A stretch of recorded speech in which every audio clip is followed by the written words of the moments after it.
भारत से निर्यात होने वाले कुल चावल में गैर बासमती चावल की हिस्सेदारी लगभग 25% है, लेकिन इसका इम्पैक्ट इससे कहीं ज्यादा है।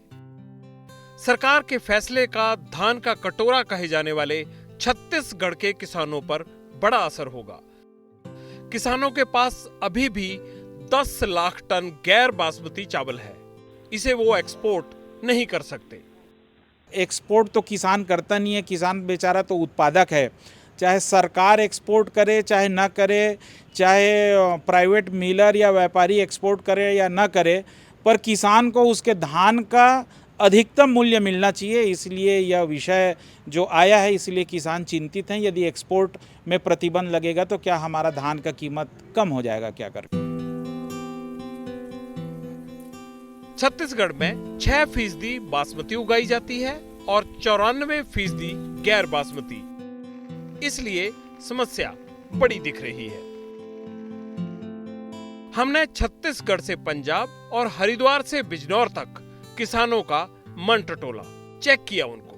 पंजाब के किसानों का मानना है कि गैर बासमती चावल पर ही एमएसपी मिलती थी, इसलिए बैन से नुकसान किसान को होगा।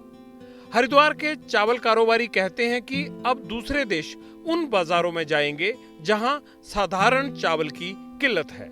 लेकिन बिजनौर में इस फैसले का आंकलन कुछ दूसरे अंदाज में हुआ। व्यापारियों ने कहा कि देश में चावल का दाम कंट्रोल में रहेगा और इसका फायदा आम आदमी को ही मिलेगा। अब आप सोच रहे होंगे कि हमारे देश में चावल का स्टॉक कम तो नहीं, तो ऐसा कतई नहीं है। पिछले 5 सालों से देश में चावल का रिकॉर्ड उत्पादन हुआ है। सूखे और बाढ़ के बावजूद भारत में साल 2022-23 के दौरान चावल का उत्पादन तकरीबन 1308.37 लाख टन होने का अनुमान है। पिछले साल से ये 13.65 लाख टन ज्यादा है।